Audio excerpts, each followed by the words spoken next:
What's good, YouTube? It's King Greco, the king of the chase down. And this is going to be a ranked match, but this is pretty much just to talk about the patch and what I kind of hope that they bring to 2K to save this. In this game right here, this is very old, very old. This is before the patch, so all this stuff does not apply to the 1.03 patch that came out recently.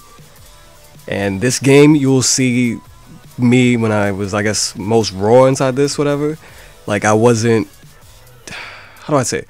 I wasn't like, my game hasn't developed at this time. This is when I first started off, so I'm showing the whole thing in full because it's not gonna be, because the game's gonna end early. And you will see that my record is, I think it says 1 and 2, right? All right. So I won a game, and then the next game I played against somebody, and the connection dropped. It was a cheesy game, but the connection dropped, and I lost. And then the second game we played. I mean, not we played. The second game I played against somebody else. It was the Lakers versus the Spurs. And, no, it was the Celtics versus the Lakers. And before the game started, it wasn't even tip-off yet. The connection dropped. And I lost the game automatically. That does not make any sense. Oh, and by the way, do you see this guy? My opponent does not, I mean, he doesn't have anything on him. He basically doesn't have that much experience, and I don't have that much experience at this time. Now, I can say that I probably would... My gameplay is better, and you're going to see that inside my upcoming ranked matches.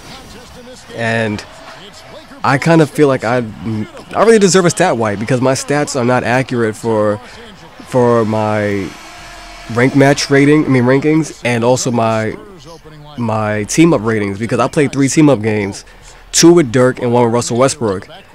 Both games with Dirk I had over 20. The game with Russell I had 10 points, but for some reason it says that my average for points is 2.7. Like, come on, really, 2K? You guys are gonna just save the games that you want to save and not the ones that actually play the whole thing for? I don't understand that.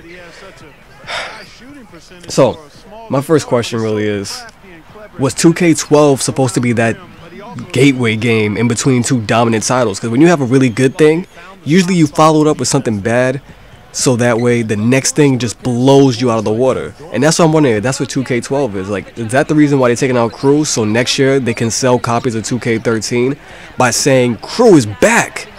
Because that's the only thing I can see out of it. People, they're going to say it's hackers, but are they the ones playing all the games in Crew? No, we're the ones playing it. And sure, we complain about hackers, but we still want it.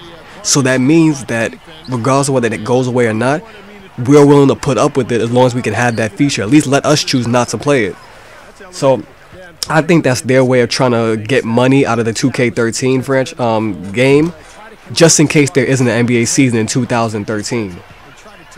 And before, I used to hate going to sports gaming websites like Pasta Padre and Operation Sports and Hoops Gaming. Like, I didn't go to those sites that much anyway, but when I did, like around September and October, I hated going there because everybody would just bash EA, and people would just... what's the best way I could put this without being too vulgar? They were just pretty much sucking 2K off, and it just wasn't right. They wouldn't even give NBA Live a chance. They would say it's a trash game before it even came out. Like, the demo wouldn't even be out, and they would say something bad about NBA Live. So I didn't like going to those sites. But now, people are saying bad things about 2K because they have no people to hate on now. All they have is a game that they're realizing that isn't perfect. And people are saying things like, oh, these sites are paid for by EA. These are EA employees. No, that doesn't make any sense. Otherwise, they'd be trashing their own game for years. And I'm commentating the game through annotations. I mean, not annotations, through text, because some people can't see it, like if they're mobile.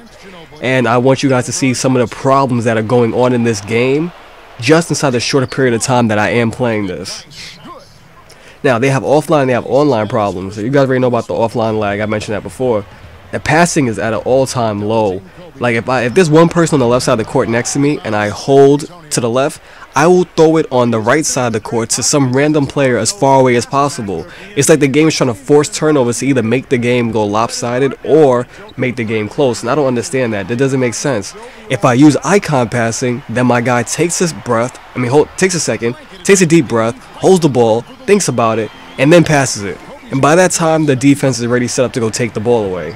It's almost like I have to, look at that, I just lost the ball. That's another thing I want to get on. The collision fouls don't make, the collision steals don't make sense to me. The bigger the player is, the easier it is to steal the ball.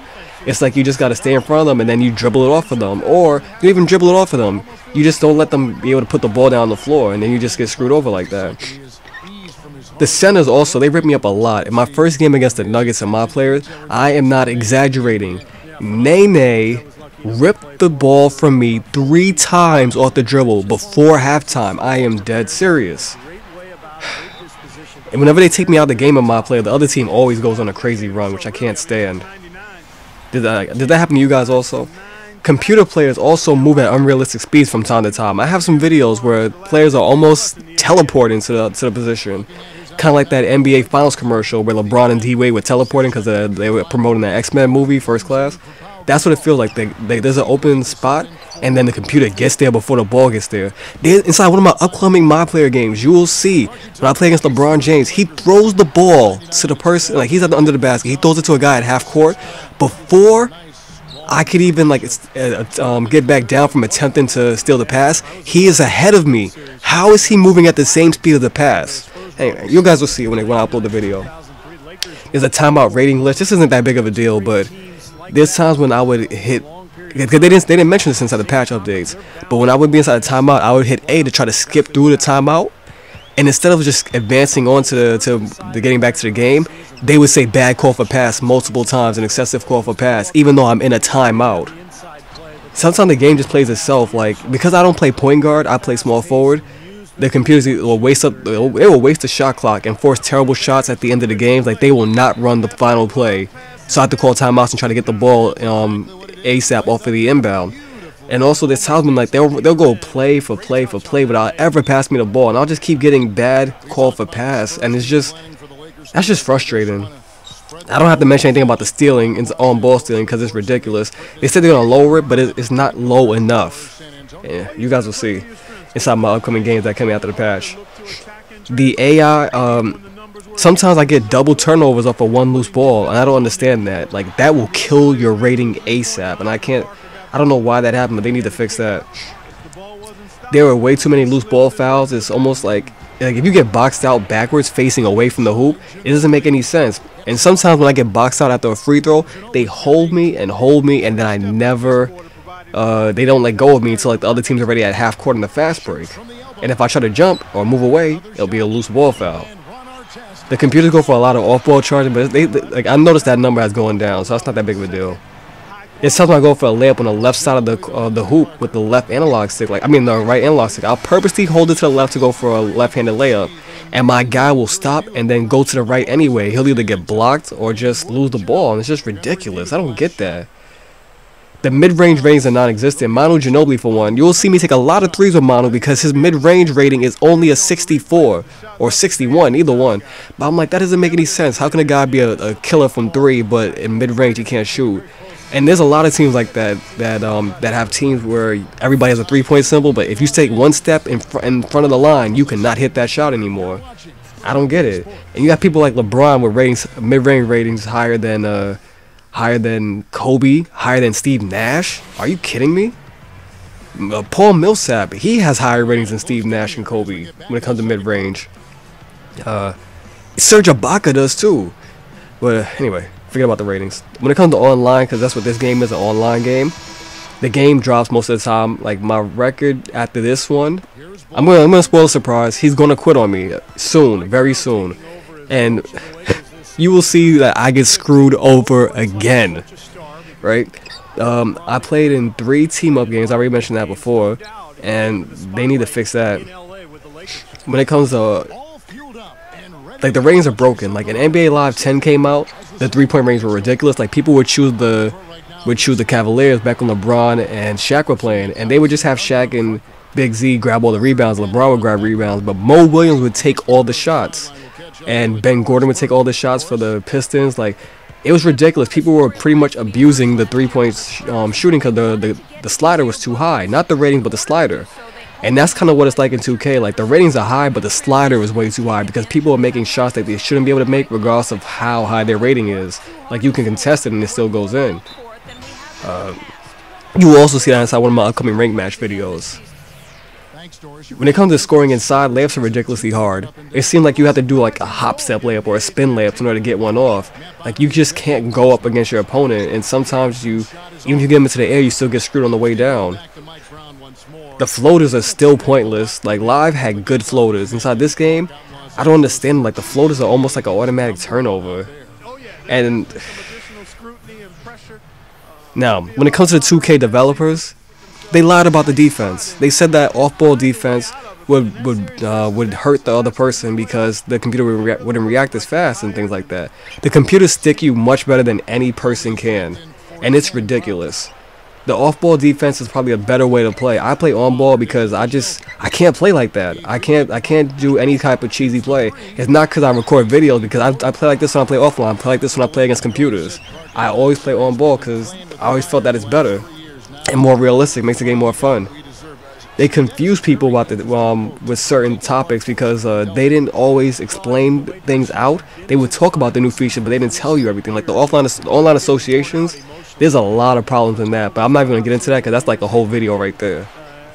They lied about the DLC to make it seem like they just made it, but we had video proof that it existed before the game came out. We saw it on YouTube because of some guys who are uploading it. The shuffling is effective inside this game for playing defense. That's when you hold LT and RT when you're moving, like side to side. But it kills your energy ASAP. So I usually just shuffle when my bench team comes in, when I need to really play defense because those guys aren't as good. And when people, because of the stealing is ridiculous, a lot of people play off ball as like centers, and they make sure you can't pass it into the post. And playing on-ball defense, these are a disadvantage because the shooting guard or small forward always seems to leave their man wide open inside the camera's blind spots. There are times when, like, because of the, like, I can't see the whole court whenever we're like past half court. Like right now, they're gonna cut up like the corners and stuff depending on how I move. But it's like right now I couldn't see I couldn't see Tony Parker. But that when the computers is playing like that or they're playing broadcast, you cannot see the person. And if I'm playing at the point guard, and they call like a quick ISO or they call for a pick and roll, it seems like my team comes over there to stop.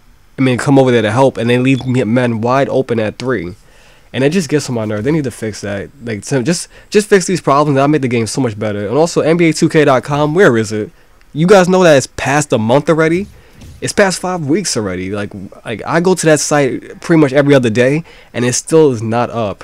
I cannot share screenshots, nothing. And then for the first time ever, I'm talking over a play of the game because this is the most boring play of the game ever. It's pretty much just highlights of me walking up and down the court because the guy quit on me. So I would rather have to pay for an online pass if that meant that you guys could prevent people from repeat cheating and stop people from hacking, like, you know, just kick them off and make them buy a pass if they want to risk it, you know. I don't know why the guy quit on me. I was only up by two, but I was making a run and I was getting his rhythm, so I pretty much knew that I was gonna be able to hold him off. Cause that usually happens. I always start off bad and then I get their rhythm and I come back. So now you guys are gonna see how 2K screwed me over after this game. You saw me win. Look at that. My record is now 1-3. I got a loss for this game that he quit on me. That doesn't make any sense. And these are some highlights of BS moments of the game. This is my play when I play against the Nuggets when Nene ripped me. Did you see that shot that Wilson Chandler that weird thing he just made? And look at the computer making terrible decisions. They do not give me the ball regardless of what happens. And then I try to tip it. It goes in. And then they try to take it back down court. I have so many clips. I have a clip where LeBron, I block him, but they do not give me the block for it. And he still dunks the ball. Like, it was on a chase down. Like, I cannot chase down LeBron. Like, my hand was completely on the ball. And it did not count as a block. Now, check this out. OJ Mayo completely left Landry Fields wide open for 3. No reason for that at all. There was no defensive help called or anything. He just left them, and then look at this. Looking all stupid. He's stupid. All right. So and that's I forgot his name, like Dowdell. Look at that. Look at this terrible rebounding by the game. Terrible. 3 tips, and then one guy goes up on the other team with 2 hands, steps on the out of bounds line afterward. You guys had to check this out again. He misses the shot. I tip it, and then he grabs it. One guy goes up there with 2 hands, and then look at his feet. He is actually out of bounds, and they will not call it. They push him back in bounds. They need to fix this. They need to fix this fast.